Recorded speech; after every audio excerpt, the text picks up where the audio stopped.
अरे सभी छात्र छात्राओं को मेरा नमस्कार। मैं फिर हाजिर हूँ आपकी 8वीं कक्षा की हिंदी की वर्कशीट को लेकर। और वर्कशीट नंबर है आपकी 18 और तारीख है 26/11/2020। आज हमें कबीर की साखियाँ की पुनरावृत्ति करनी है, यानी उसको रिपीट करना है, क्योंकि हम सभी दोहे पढ़ चुके हैं। फिर से एक बार पढ़ेंगे। तो बच्चों, अब तक हमने कबीरदास जी की साखियाँ पढ़ चुके हैं, जिनमें उन्होंने जीवन से जुड़े आचरण, व्यवहार व आदर्शों की चर्चा की है। आज हम कबीर की साखियाँ पाठ की पुनरावृत्ति करेंगे। तो आइए शुरू करें। जाति न पूछो साध की, पूछ लीजिए ज्ञान। मोल करो तलवार का, पड़ा रहन दो म्यान कबीरा, पड़ा रहन दो म्यान। तो पहले दोहे का अगर हम अर्थ देखें कि जाति न पूछो साध की, पूछ लीजिए ज्ञान, कि साधु और शिक्षक जो होता है उसकी जाति कभी नहीं पूछनी चाहिए, क्योंकि साधु और शिक्षक हमेशा ज्ञान को देने वाला होता है। उससे ज्ञान लीजिए, उससे पूछिए कि जीवन क्या है, कैसे जीना चाहिए, समाज में आचार व्यवहार कैसे करना चाहिए। तो इसलिए कबीरदास जी कहते हैं कि साधु की कभी जाति नहीं पूछनी चाहिए कि वो कौन से कुल का है, कौन सी जात का है। तो उससे हमेशा उससे ज्ञान की बात करनी चाहिए। मोल करो तलवार का, पड़ा रहने दो म्यान। क्योंकि पहले भी मैंने बताया प्यारे बच्चों कि जो महत्व है वो तलवार का है। उसमें तलवार जिसमें रखी जाती है, उसका जो कवर होता है, खोल होता है, उसका महत्व कभी भी नहीं होता है, क्योंकि युद्ध में तलवार से लड़ा जाता है, म्यान से नहीं। इसलिए कबीरदास जी कहते हैं कि साधु की जाति नहीं, उससे उसका ज्ञान पूछना चाहिए। और तलवार का हमेशा महत्व होता है, म्यान का नहीं। तो आइए दूसरा दोहा देखें। गावत गारी एक है, उलटत होई अनेक। कह कबीर नहीं उल्टिए, वही एक की एक कबीरा, वही एक की एक। तो यहाँ कबीरदास जी कहते हैं कि आवत गारी एक है, कि गाली तो एक आती है, और अगर हम किसी गाली देने वाले को पलटकर खुद भी गाली दे दें तो वो एक से अनेक हो जाती हैं। आपने देखा ही होगा, जब दो लोगों में झगड़ा होता है तो उधर से पहली गाली शुरू होती है, फिर तुम भी देते हो, फिर वो देता है, फिर तुम देते हो। तो इस तरह गाली तो एक आती है, लेकिन जब पलटकर हम उसे गाली देते हैं तो वो बहुत सारी गालियों में बदल जाती है। तो इसलिए कबीरदास जी आगे कहते हैं, कह कबीर नहीं उल्टिए, वही एक की एक। अगर सामने वाला गाली दे रहा है तो आप उसका जवाब मत दीजिए, पलटकर उसे गाली मत दीजिए, तो वो गाली एक ही रह जाएगी। जो देने वाला है गाली, उसी के पास रह जाएगी, वो एक की अनेक गालियां नहीं होंगी। तो हमें ऐसे व्यक्ति का जवाब नहीं देना चाहिए जो गाली देता है। चुप रहिए और सीधा निकल जाइए और उसे भौंकने दीजिए। अगला कहते हैं कबीर, माला तो कर में फिरे, जीभ फिरे मुख माही। मनुआ तो दहु दिसी फिरे, यह तो सुमिरन नाही कबीरा, यह तो सुमिरन नाही। तो कबीरदास जी कहते हैं कि माला तो कर में फिरे, जो माला है वो हाथों में, कर माने हाथ, तो माला तो हाथ में फिरती है।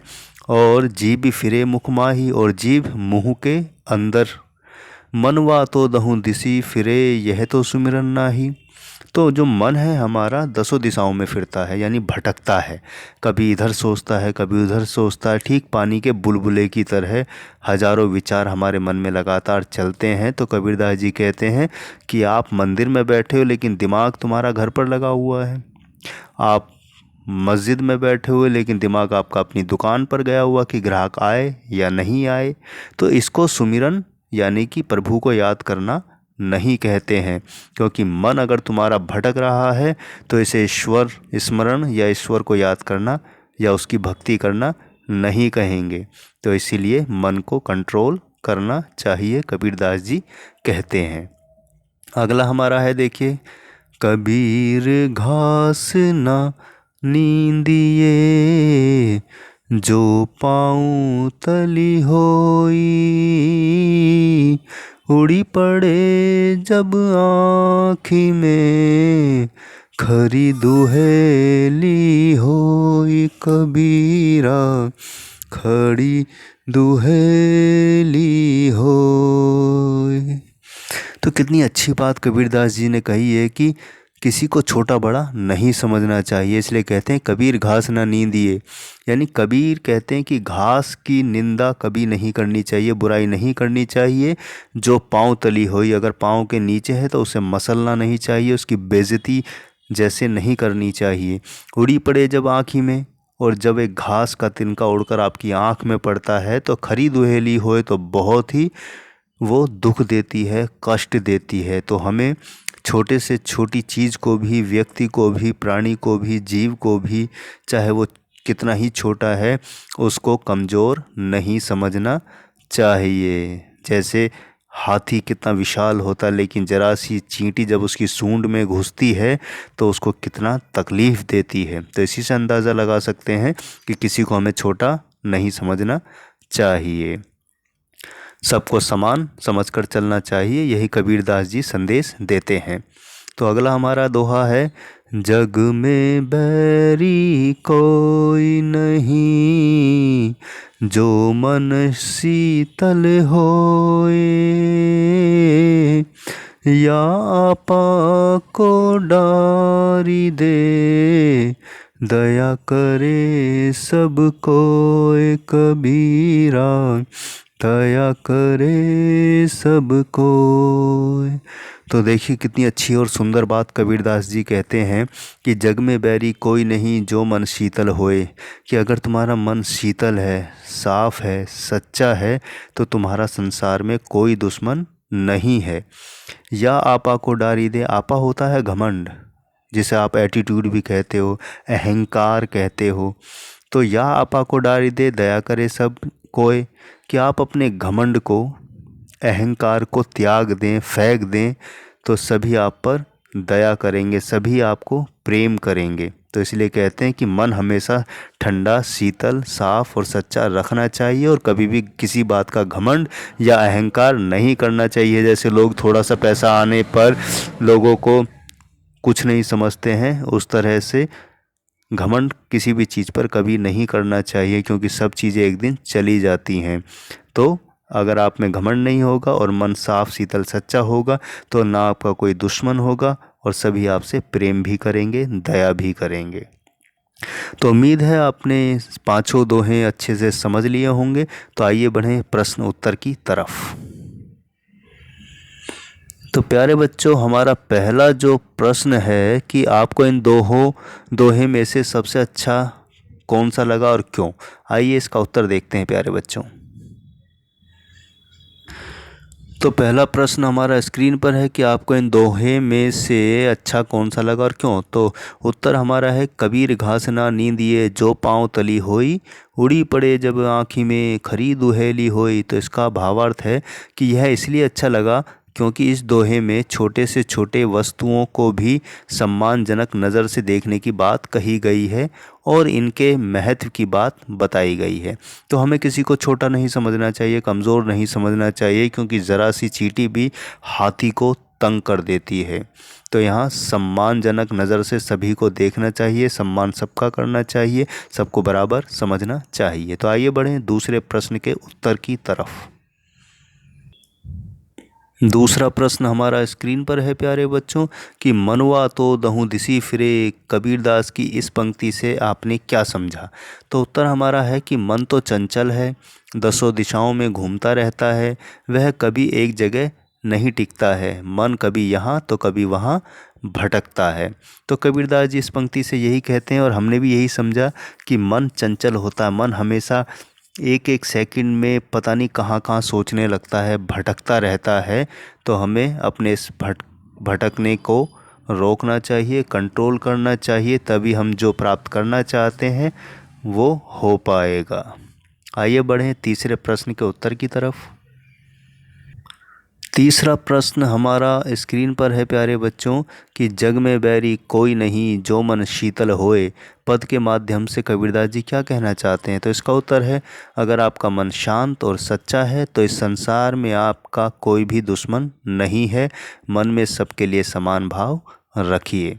तो जग में कोई बैरी नहीं है अगर मन तुम्हारा साफ सच्चा शीतल है। सबके लिए अगर आपके मन में प्रेम है तो आपका कौन दुश्मन होगा, कोई भी दुश्मन नहीं होगा।